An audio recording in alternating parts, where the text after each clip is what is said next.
right, everybody, so last but not least, we are going to do question number 1 from 9.3. So they give you again the soprano and the bass, and they give you the first chord. And notice we've got some first inversions and a second inversion to deal with. So let's get started right away. So we're in the key of D major. Again, let's just go through and lay out the Roman numeral analysis by following the bass line. So if we're in D, our next note is G, right? So in the key of G, this is going to be a 4 chord, right? Because G is the 4th note in the D major scale. Then we pop down here. Now notice we've got first inversion. So it's already a 6. So we look here, we've got a B natural, and we have to go under the B natural because it's a 6. So our tonic is G. In the key of D, G is, again, a 4th. So you're going to 4, 6. So 4 to 4, 6. Then we move up one more step, and we've got an A suddenly. Okay? So here we move up to C, but it's a 6th chord. So it's going to be a 5, 6. And the reason why we know that is because it's written right at the bottom right here. So it'll be printed in little symbols. Right? I'll just tell you. Okay, so we've got a 5, 6, and then we move up. Now we're back to root position. All right, there's no 6 to tell us that it's first inversion. So we've got a D chord, so we're back to 1. D on the bottom. Now here we've got 6, 4, which remember is supposed to be rare, used sparingly. We've got a high A, but we know that this A is going to be the 5th of the chord, so we're going to pop down and think A, F, D. D is our root, all right? So this is a 1, 6, 4. D is the real root, even though A is in the bass, all right? And then we pop down here, check this out. This is an A, right? So now we're back in root position. Low A. Oh wait, no, that's a 5. Sorry, my bad, it's an A. It's getting late. All right, so this is 5. And then finally, last but not least, we go back to D, which is 1. All right? So, pretty straightforward right here.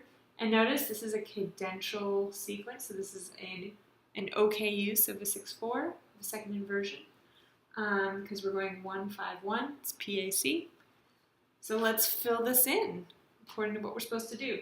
Right? So again, we're moving up stepwise. We want everything else to move down stepwise if you can. You notice they've kept the D in the soprano, which is okay.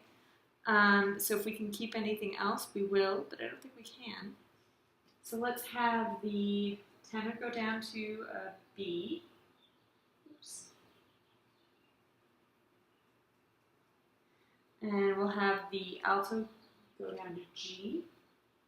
So even though the soprano is staying, we're going to have everything else move down a step in contrary motion to the bass line, right? So we're still following this rule. All right, next step, keep anything you can. So technically we're still in a 4 chord, and we can keep the G, and we can keep the B. So the only thing moving is going to be the bass, which just pops down. All right, next chord. So we've got a 5 chord. So in the key of D, 5 is A, C, E. These are our options. Okay, so we've already got the C, and we want to try to double the bass, right? So another C wouldn't be a bad idea. We also need to get an A in there for sure. So let's have the, I think the most logical thing is to have the tenor go down to the A, and then we'll have the alto, let's see, pop down. We can either have it go up to C or down to E. Doesn't matter which. Let's have it move. Well, here's something interesting. All right. Nope, we're okay. So if we have it pop up to C, we don't have a perfect 5th, which is good. And again, remember, you want your stems, for soprano, the stems are going to point up, In alto, the stems are going to point down and they're going to share a stave. And then tenor, the stem's going to point up and the bass is going to point down and they're going to share a stave. All right, so just remember that. No matter how low it is, if it's the bass line, the stem's going to point down. All right, so moving on, we go to our 1 chord. And so we're going up a step, so we want everything else to go down in contrary motion. Ooh, that's actually a really good argument for having the C go down to E. So let's do that. We'll have C go down to E. What the heck? Good times. So we're doubling the 5th, which is something you want to avoid. So you have to decide at this point which rule you want to break. Do you want to break the rule where when you're moving in stepwise motion, you want everything else to move down in contrary motion? Well, they're already breaking that rule in the soprano. So, or do you want to break the rule of not doubling the 5th when you're dealing with a first inversion chord? I would say it's more important to not double the 5th. So let's have it move up to C. And so, there's not always going to be a perfect answer for everything you do, and you just have to come up with a good argument for why you think it should be one way instead of the other.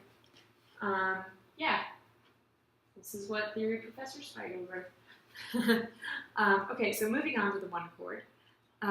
We again are moving up in stepwise motion, so if it's at all possible, we want everything else to move in contrary motion to that, so everything will move down again. So we've got 1 chord, so we've got D, F, and A as our possibilities. So we can, let's see.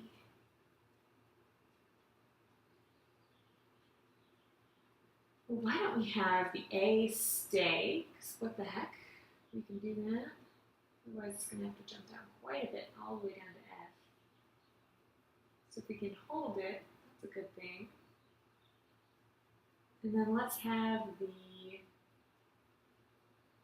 C, the alto. Let's see, we've got a D, better Ds. Let's have the C move down to the F, right? Yeah, that's all it is. Okay, now we have 1-6-4. So remember, this is only supposed to be approached as a cadential sequence, right? Or passing tone, or one of those other ones. So here we've got 1-6-4. So we've got our A, and our notes are going to be D, F, and A. All right. And again, we're approaching by a perfect 5th. So if we can hold on to a note, whether it's root position or not, let's do it. So our A is covered, and you also want to try to double the 5th, or the bass. Always, just in general, try to double the bass. So we're going to double the 5th, and then we just have to fill in. We've got the D covered, and we just need an F, which we can also hold over. So that's great. That's a pretty good way to deal with that. We just lucked out, frankly. Okay, now we go down to a 5th. So we're jumping down an octave. But we've still got A, C, E. So our A is covered, our C is covered. Let's see. Since we're moving down, it'd be good if we can get the other notes to move up. It's a really good measure and tool to avoid parallel 5ths and octaves, if at all possible. So let's see. A, C, E. A is covered. So let's keep our A here. That means we double the tonic.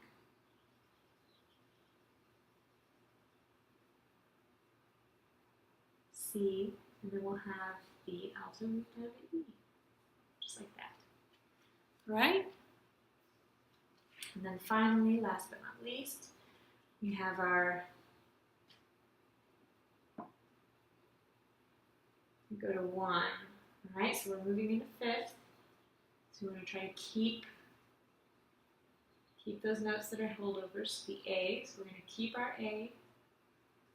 Really, really exciting tenor part, this one. Keep the A. We've already got D. D's doubled here, so all we need is the F. So we'll just have that move stepwise to F. And there you go. That's all there is to it. And then all you want to do is make sure that you're not moving in parallel fifths, all right? So in this case, we do have a situation where technically we would be moving in parallel fifths, but since we're holding the chord over and none of it's actually moving, in fact, this one's dropping down an octave, it's like having a half note, so it's okay. It's acceptable. In fact, yeah, that's all right. Let's see, is anything else moving in parallel fifths? No, we're okay here. This could have been an issue. It's the A and the E are fifths, technically, minus an octave. And if this had moved down to G, then we would have been stuck with parallel fifths. We've got another situation here where we might want to avoid that holdover. But since they're sustained notes, it's okay. Let's see. Yeah, I think we're all right.